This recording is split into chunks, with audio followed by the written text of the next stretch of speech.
Olá, pessoal, bom dia. Tem alguém encarangado por aí? Não, né? Hoje está até quente. Deu para dormir só com o lençolzinho? Tava bom, né? Muito bem, lá em casa é sempre uma briga no inverno. Meu chapéu. Mas tudo bem, vamos lá. Dá para os dois dormir, dá o seu jeito. Bom, hoje eu quero terminar, por hora, aquilo que eu comecei já 2 domingos atrás. Nós estamos falando, então, sobre a igreja, um pacto de Deus com o seu povo. Nós falamos e fizemos um breve histórico, há 2 domingos atrás, mostrando como que a igreja nasce no pacto de Deus com Abraão.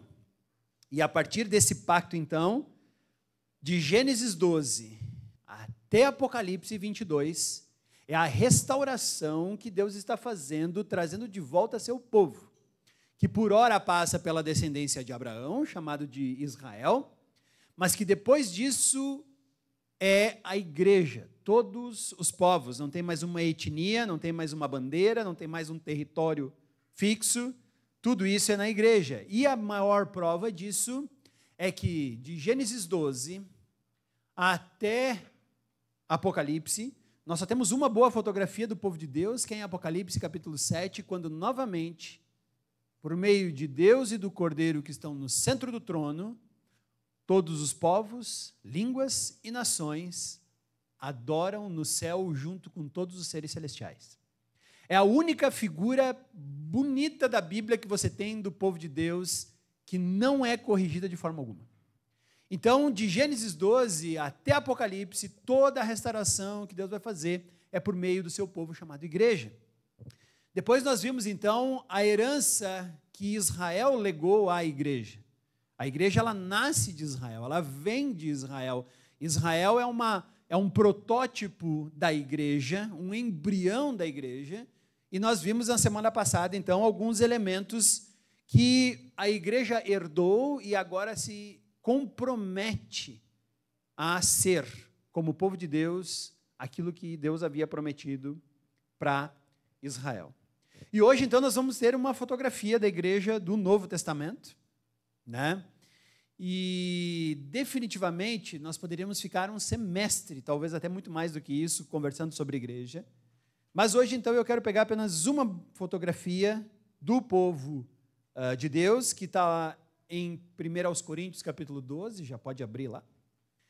E eu gosto de todas as ilustrações que Paulo principalmente faz, mas não só ele, como outros apóstolos fazem a respeito da igreja. Então a igreja é chamada às vezes de lavoura de Deus, a igreja é chamada de o templo de Deus, a igreja é chamada de o povo de Deus. Nós temos várias metáforas e ilustrações da igreja, mas eu acho que nenhuma delas é tão forte quanto a ilustração que nós estamos prestes a olhar hoje, que é a igreja como o corpo de Cristo. E eu separei esse momento exatamente para nós participarmos da nossa ceia e entendermos o real motivo de sermos, então, esse corpo de Cristo. A igreja, ela é o corpo de Cristo, foi a melhor imagem que eu consegui arrumar na internet a respeito disso, né? Então, é Cristo formado por meio de pessoas. Então, você e eu, nós somos um pedacinho desse corpo. Vamos fazer a leitura do texto de 1 Coríntios, capítulo 12. O pessoal havia estranhado as minhas últimas leituras, porque eu, todo ano, leio a Bíblia em uma versão diferente. E esse ano eu estou lendo na Nova Almeida atualizada, e o pessoal estranhou. Então, eu voltei para a NVI para vocês ficarem mais tranquilos, tá? E conseguirem acompanhar melhor.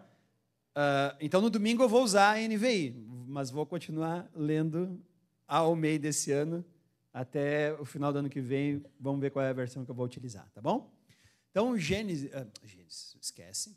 1 Coríntios, capítulo 12, do versículo 12 em diante, a NVI diz assim: Ora, assim como o corpo é uma unidade, embora tenha muitos membros, e todos os membros, mesmo sendo muitos, formam um só corpo, assim também com respeito a Cristo.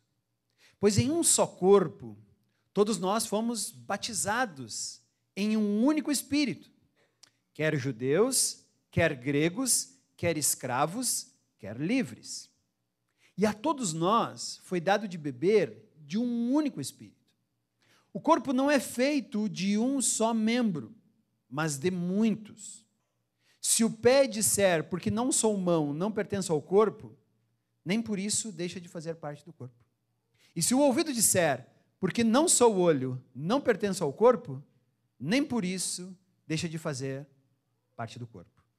Se todo o corpo fosse olho, onde estaria a audição? Se todo o corpo fosse ouvido, onde estaria o olfato? De fato, Deus dispôs cada um dos membros no corpo segundo a sua vontade. Se todos fossem um só membro, onde estaria o corpo? Assim, há muitos membros, mas um só corpo. O olho não pode dizer à mão, não preciso de você, nem a cabeça pode dizer aos pés, não preciso de vocês. Ao contrário, os membros do corpo que parecem mais fracos são indispensáveis. E os membros que pensamos serem menos honrosos, tratamos com especial honra. E os membros que em nós que são indecorosos, são tratados com decoro especial.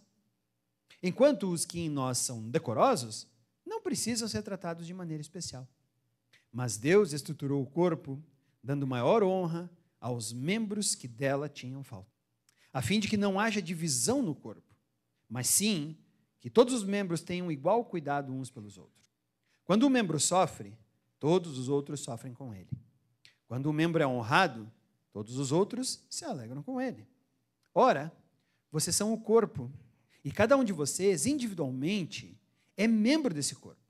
Assim, na igreja, Deus estabeleceu, primeiramente, apóstolos, em segundo lugar, profetas, em terceiro lugar, mestres, depois os que realizam milagres, os que têm dons de curar, os que têm dom de prestar ajuda, os que têm dons de administração, os que falam diversas línguas. São todos apóstolos? São todos profetas? São todos mestres? Têm todos o dom de realizar milagres? Têm todos os dons de curar? Falam todos em língua? Todos interpretam? Entretanto, busquem com dedicação os melhores dons. Eu gosto da carta aos Coríntios porque Paulo está fazendo um manual para a igreja que ele implementou. Essa igreja estava passando por algumas dificuldades e problemas de divisões, intrigas, pecado, uma vergonha completa. E Paulo, então, ele faz um manual para que essa igreja volte a priorizar a santidade e o cristianismo de uma forma correta. Os capítulos 12, 13 e 14 falam sobre dons. Por isso, nós estamos exatamente nesse contexto da carta aos Coríntios. Só que o capítulo 12, ele começa a falar de dons, ele vai para a igreja agora como multiplicidade de dons, aí ele fala no capítulo 13 sobre o amor, e no capítulo 14 ele vai continuar a lista e explicação de dons. Paulo, ele era muito perspicaz quando ele escrevia as suas cartas. Então aqui ele está nos dando a ideia de que a igreja é o corpo de Cristo. E nós podemos escolher de qual lado a gente quer estar.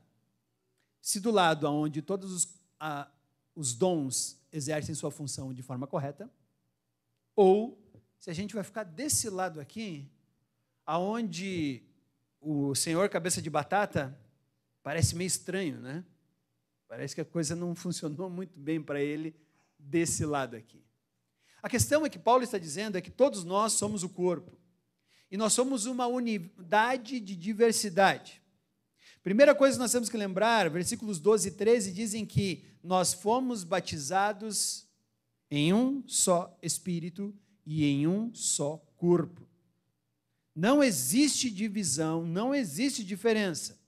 A ênfase nisso está em que ele fala que tanto judeus, quanto gregos, quanto escravos, quanto livres. Por isso a igreja não é mais uma unidade de uma etnia. Nós não somos mais representados pelos descendentes de Abraão. Nós vimos ali que os descendentes de Abraão são, ou melhor, vimos há 2 semanas atrás, que os descendentes de Abraão são aqueles que depositam a mesma fé que Abraão depositou. Está lá em Hebreus, capítulo 11. Esses são os filhos de Abraão. Não os que nasceram de sangue, mas os que nasceram por meio da fé que Abraão depositou. Também está escrito isso no livro na carta aos Gálatas. Nós não podemos esquecer uma coisa, Efésios capítulo 1, Colossenses capítulo 1 nos lembram disso. A igreja, ela tem um cabeça, que é Cristo. Paulo não falou aqui sobre Cristo como cabeça, mas em outras das suas epístolas ele enfatizou, ou seja, a igreja é um só corpo, um só espírito e uma só cabeça.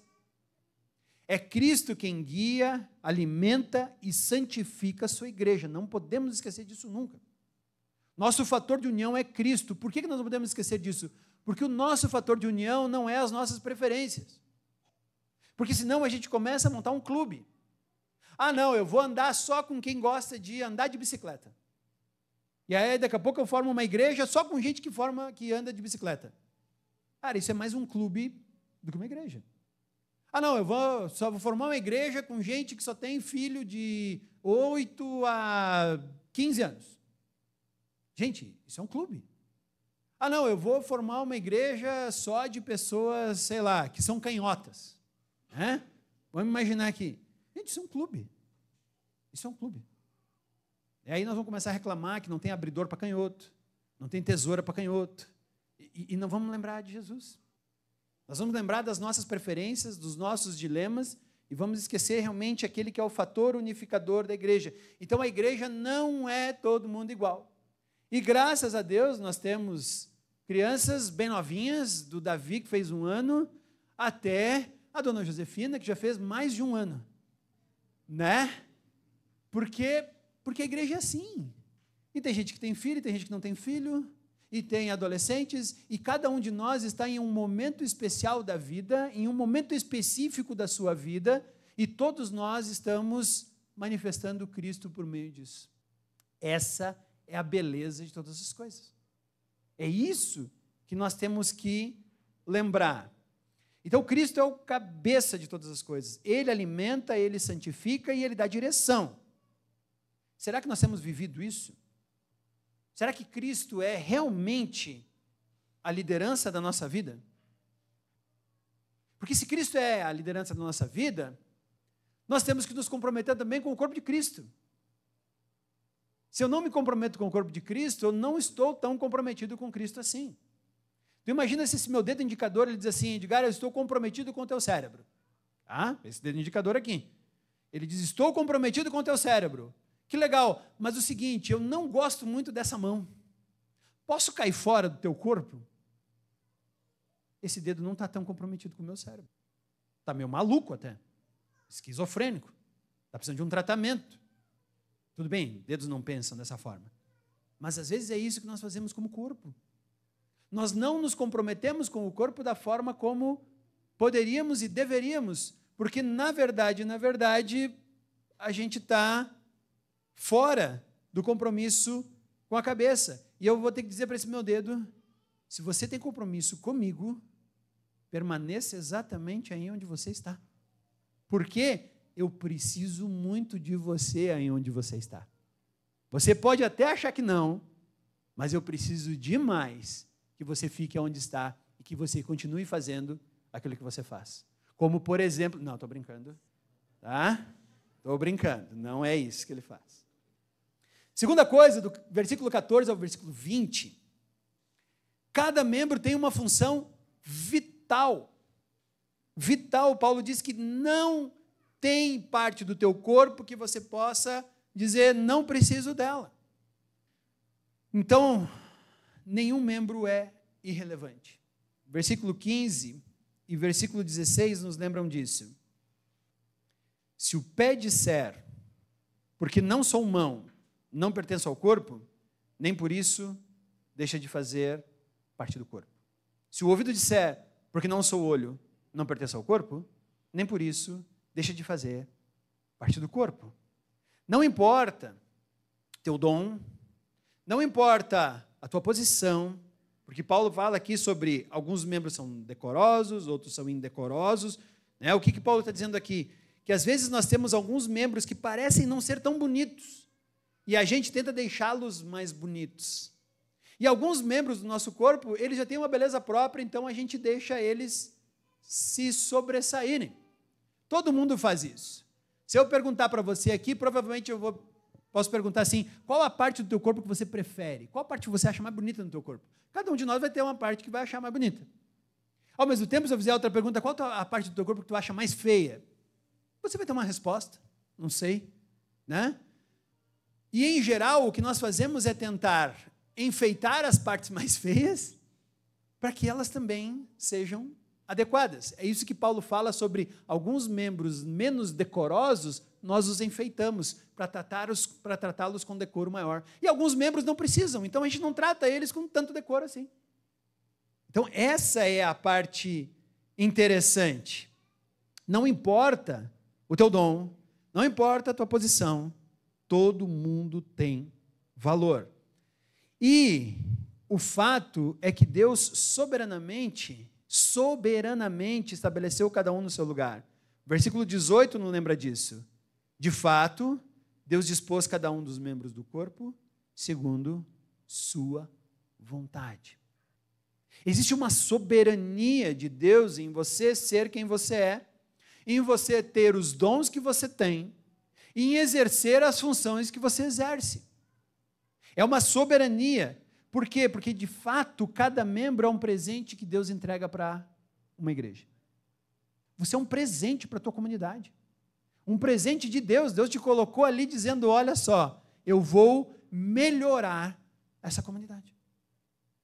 Por quê? Porque eu estou colocando você ali no meio.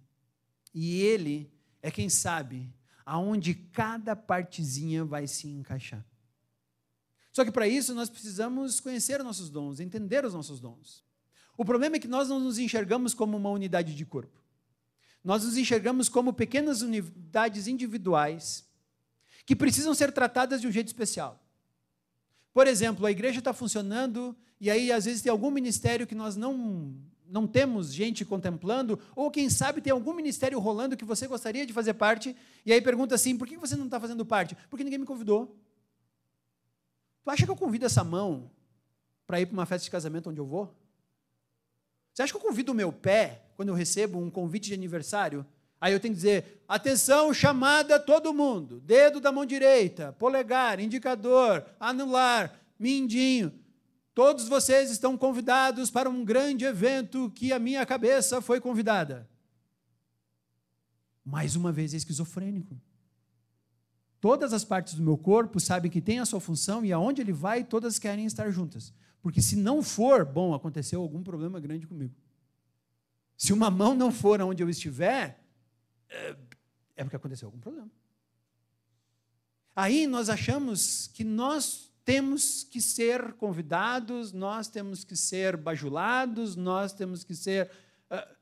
Gente, esse meu dedo sabe que ele faz parte do corpo e ele está faceiro. Quando eu recebo o convite, por exemplo, para um casamento, essa mão sabe que vai pegar as coisas e trazer até... Não, na verdade, eu sou canhoto, né? Mas essa mão sabe que vai pegar os docinhos e colocar na língua e eu vou sentir todo o sabor e o meu cérebro vai dizer, nossa, cada parte fez a sua função muito bem, que legal, como aproveitamos esse momento.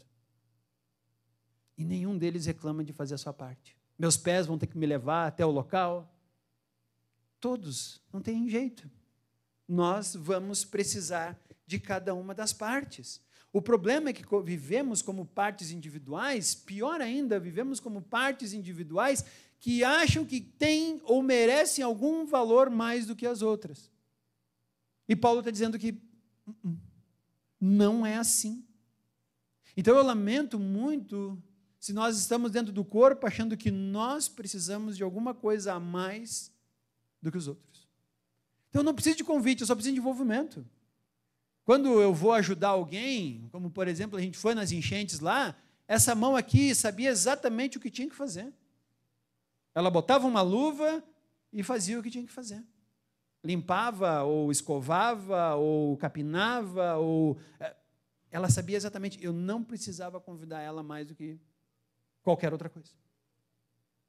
Então, às vezes, nós temos em nós uma ideia de que nós somos muito mais importantes e precisamos de convites especiais, de jeitos especiais, precisamos de coisas. Na verdade, nós só precisamos viver o corpo. Exercer aquilo que Deus nos chamou para fazer. Nenhum de nós é melhor, nenhum de nós é maior, nenhum de nós é menor, nenhum de nós é inferior. Todos nós fazemos parte do mesmo corpo. O que nós precisamos é estar à disposição. Por quê? Porque quando falta uma parte do corpo, todo o corpo acaba sendo sobrecarregado. Eu quero usar como exemplo aqui a minha sogra. Aproveitar que a Simone não está aí. Mas eu vou usar como um bom exemplo. Hoje ela teve uma noite bem complicada, então eu vou usar ela como um bom exemplo, não vou usar como... Minha sogra, ela tem uma deficiência na sua perna. Quando ela era criança, algo em torno de 7 a 9 anos, caiu um tronco de madeira e eles cogitaram amputar aquela perna. Isso, imagina, muitos anos atrás, a tecnologia era muito limitada, Caxias era bem mais limitada do que é hoje em termos de medicina. E, a princípio, a primeira ideia era amputar a perna da minha sogra. Levaram ela para fazer um tratamento lá em Porto Alegre. Havia uma tia que tinha mais recursos financeiros do que o pai da minha sogra. E ela ficou em Porto Alegre o tempo suficiente, e então eles ajeitaram aquela perna. Ajeitaram significa o seguinte: ela tem um só osso em vez dos dois, e ela ficou cerca de 8 centímetros mais curta do que a outra perna. Então, você pensa uma criança crescendo, brincando desse jeito, trabalhando. Minha sogra se aposentou e nunca teve qualquer tipo de problema em pegar duro, pegar pesado nos seus trabalhos. O problema é que tudo isso resultou em que, numa época em que depois foram pensar em sapatos de plataforma, que pudesse fazer alguma adequação, o problema é que todo o corpo da minha sogra foi sobrecarregado de tal forma que hoje ela é uma massa estranha de uma coluna completamente torta, colocada para frente, os ossos da bacia todos compensaram, toda aquela formação, e ela sofre com isso hoje dores horríveis. Porque todo o corpo foi sobrecarregado na falta ou no uso indevido de uma parte que lhe faltou. A minha sogra é a grande prova disso.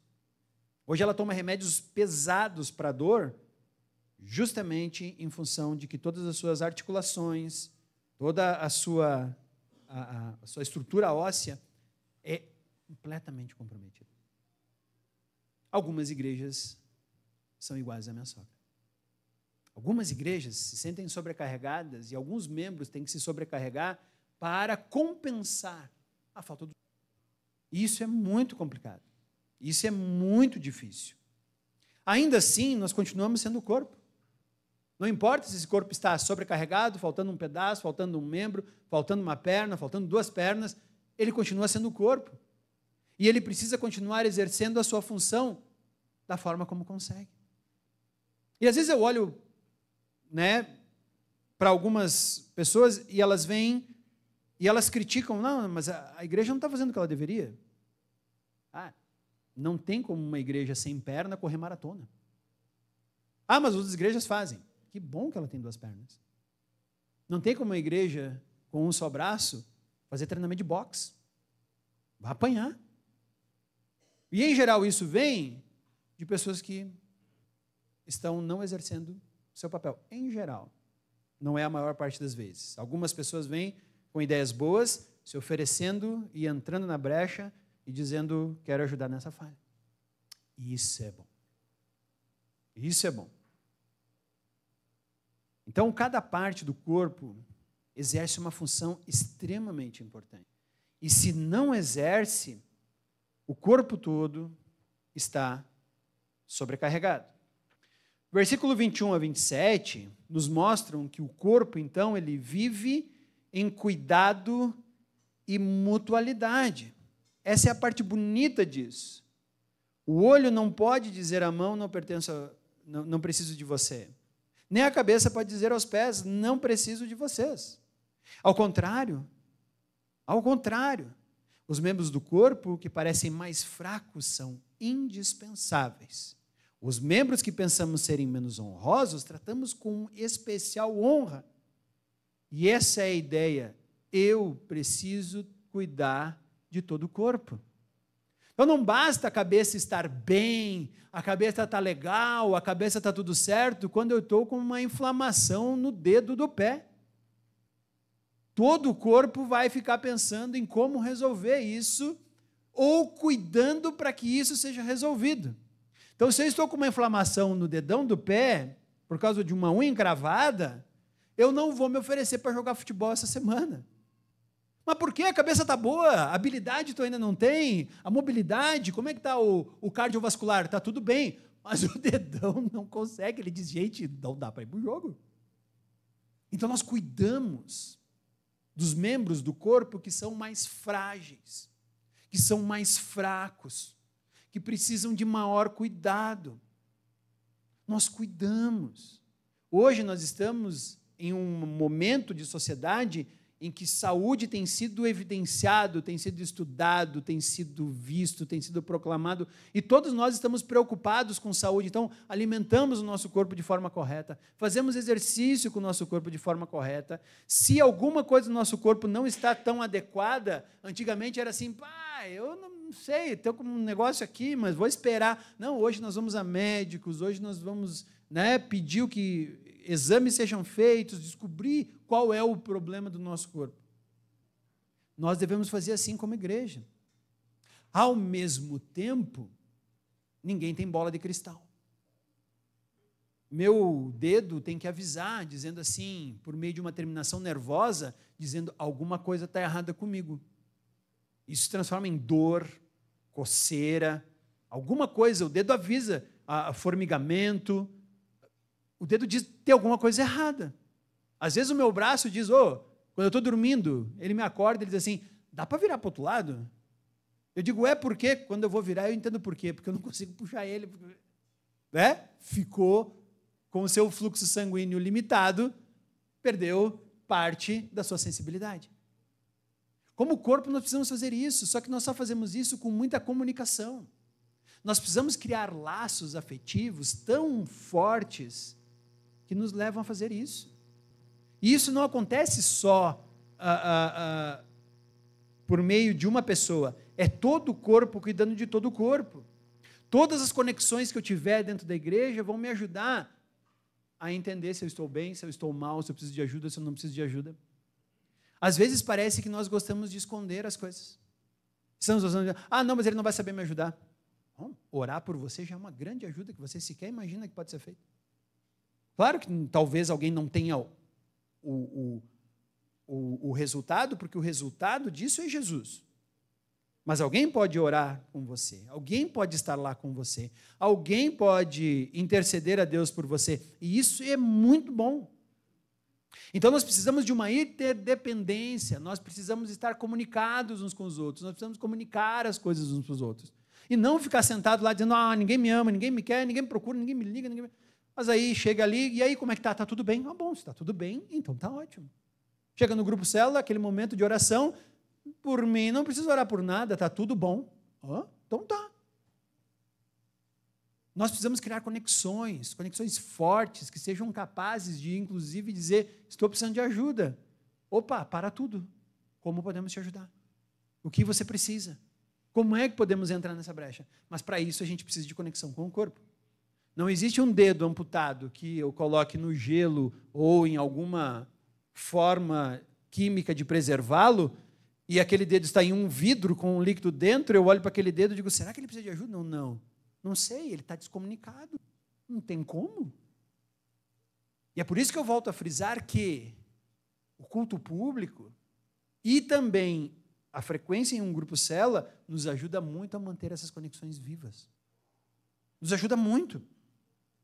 Aí a gente vem de vez em quando no culto público, talvez nunca no grupo célula, e eu quero que o corpo olhe para mim. Gente, é aquele dedo em um vidro longe do corpo. Se qualquer coisa acontecer com aquele dedo, o corpo não vai sentir. Não é porque o corpo não quer sentir. É porque não tem conexão suficiente. Ao mesmo tempo, nós temos um cérebro que é todo formado por um monte de células chamadas neurônios, e esses neurônios eles são extremamente conectados, e eles são alguns, ou a grande parte deles é dedicada, ou seja, Faz conexão com um neurônio, que faz com outro, e chega num ponto X lá. Então imagina você que eu perco esse dedo aqui. O Gava perdeu a ponta dos dedos, né, Gava? Não é divertido. Exatamente isso, Gava. Sabe por que o cérebro reclama? Porque podia ser assim, não, ó, foi embora, tchau. Não é assim que funciona. Porque o nosso cérebro tem neurônios que são dedicados à conexão com justamente aquele dedo. Aquele dedo. E sabe qual é o problema? É que ele permanece, o cérebro não entendeu que o dedo foi embora. O neurônio continua lá dizendo, dedo, mexa, dedo, faça isso, dedo, cadê você? Manda os estímulos lá, não tô conseguindo entender o dedo, manda estímulo lá. E é por isso que o pessoal sente, quando há amputação, né, uma dor fantasma, um formigamento, coceira no membro que não está mais. Tu diz assim, mas como? Que cérebro incompetente? Não, ele é tão competente que os neurônios que estão lá não morreram. Eles continuam mandando estímulos, dizendo, cadê você?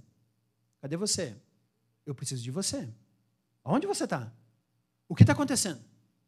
Em algum momento o cérebro vai entender e vai deixar de mandar estímulos e usar e ver. Mas os neurônios que estão lá estão dedicados única e exclusivamente àquela parte do corpo. E eles vão dizer assim, e agora? O corpo sente falta de cada parte que sai. E, infelizmente, nós temos uma coisa que nós falamos semana passada, que era o conflito que Israel tem e que a igreja também, que Israel teve e a igreja continua tendo, que é o pecado. E nós somos experts em separar coisas que Cristo uniu. Por nossas próprias preferências, por nossas próprias, eu acho melhor isso, eu gosto mais daquilo, a minha cor de preferência é tal. E aí, por preferência, nós vamos abandonando e parte do corpo fica dizendo, cadê aquela pessoa? Onde é que está? O que aconteceu? Se não é na igreja que nós estamos prontos a lidar com o pecado da arrogância, com o pecado da falta de humildade, se não é no corpo que nós estamos prontos para lidar com o pecado daqueles que me feriram, de eu exercer o perdão e manter a conexão que Paulo fala em Efésios, que Paulo fala em Colossenses, façam todo esforço para manterem a unidade que Cristo conquistou. Nós somos peritos em fazer essas desconexões. Por quê? Porque eu fui magoado. Profundamente magoado. Se você achar na Bíblia, pode pegar o texto, pode abrir, pode falar agora. Se você achar na Bíblia algum versículo que diz que por ser magoado você pode quebrar e romper a unidade que Cristo conquistou, fale agora. Ou cale-se para sempre. Não, porque eu não gosto disso, porque eu não gosto daquilo, porque não fui lá, porque não me falaram comigo, porque não me chamaram, porque não... Mostra um texto bíblico e eu saio desse daqui agora. Não tem. Não tem motivo algum bíblico que diga que nós podemos quebrar a união que Cristo conquistou. Quando o fazemos por causa do pecado. Quando acontece por causa do pecado. E isso mostra que nossa conexão com a cabeça precisa ser maior ainda. Precisa ser maior ainda. Interdependência e cuidado mútuo são coisas que acontecem no corpo. Versículo 25 diz assim, a fim de que não haja divisão no corpo, mas sim que todos os membros tenham igual cuidado uns pelos outros. Quando um membro sofre, todos os outros sofrem com ele. Quando um membro é honrado, todos os outros se alegram com ele. Essa é a união que Cristo fez. Esta é a união que Cristo conquistou. Quando o corpo não funciona como deveria, todo o resto do corpo tenta procurar uma forma de resolver o problema. E, em geral, amputação não é a primeira opção. Então, nós sofremos e nos alegramos juntos. Nós mantemos uma conexão tão íntima, tão profunda, que faz com que tudo isso funcione. Será que nós nos importamos com o sofrimento? Será que nós nos importamos com o crescimento espiritual das pessoas ao nosso redor? Como será que temos pensado nisso? Para entendermos e celebrarmos o fator único da nossa união, por meio da ceia, primeiro de tudo, eu tenho que reconhecer que eu faço parte de um corpo espiritual. Fui colocado ali de forma soberana por Deus, e eu não preciso saber por quê. Eu só preciso entender que eu devo exercer alguma coisa ali. Segunda coisa, entender naquilo que eu sou bom, naquilo que eu posso fazer, no dom que Deus me deu. E à medida que eu entendo esse dom, eu sirvo com alegria. Aqui não diz que servir com alegria significa vou servir sempre que tudo estiver bem, tudo estiver adequado, tudo estiver legal, tudo estiver... Não. Eu sirvo com alegria porque é para isso que eu fui feito por Deus. Terceira coisa, cultive comunhão. É extremamente importante. Cultive amor sincero com as pessoas ao teu redor. Faça conexão com 5 pessoas que seja, com 4 pessoas que seja, mas tenha uma conexão com o corpo. E tenha um compromisso com santidade, porque isso também é bom. Eu não consigo dormir bem se esse meu dedo estiver todo embarrado. Eu preciso limpá-lo. Se meu corpo está sujo, eu preciso tomar um banho. Então, a santidade é extremamente importante de todos os membros. Eu também não posso achar que eu tenho que ser um membro do corpo e viver sujo. E o corpo vai dizer, não, querido, tu vai para o banho. Tu vai para o banho, não tem outra opção. E nós precisamos levar a santidade a sério na nossa vida. Não dá para eu dizer que eu sou parte de um corpo e viver sujo. Viver sem santidade. Viver no pecado. Viver errando. Manter uma vida pecaminosa. Reconheça que você faz parte de um corpo. Descubra seu dom e sirva com alegria. Cultive a comunhão e mantenha a santidade. Isso vai nos fazer realmente sermos um corpo com o qual Deus se comprometeu. Vamos orar? Senhor Deus, nós agradecemos a Ti, porque Tu és o Senhor soberano de todas as coisas, e Tua palavra é soberana. E Tua palavra nos move, nos direciona, nos conduz, nos ensina, nos corrige. E isso é extremamente importante. Senhor, como igreja, como povo com o qual você fez um pacto na cruz, nós queremos lembrar que Tu és o nosso Deus soberano. E se estamos hoje presentes em um corpo, é porque essa soberania nos colocou ali. E a não ser que Tu chames para algum momento, para alguma obra, como foi com Barnabé e Saulo, nós temos que entender que a nossa conexão não foi retirada. A não ser que Tu nos leve para lugares em que não esperamos, aonde é impossível mantermos a comunhão com o nosso corpo, nós temos que entender que isso não foi desconectado. E somos parte da caminhada, somos parte da obra que Tu estás fazendo para que sejamos o Teu corpo, para que as pessoas, ao olhar para nós, enxerguem a Ti. Não enxerguem nós. Não achem que somos bonitos, legais, atraentes, prósperos. Mas olhem e enxerguem a Ti. Senhor, que o Teu corpo cresça. E nós cresçamos no meio dele. Para a Tua honra e para a Tua glória.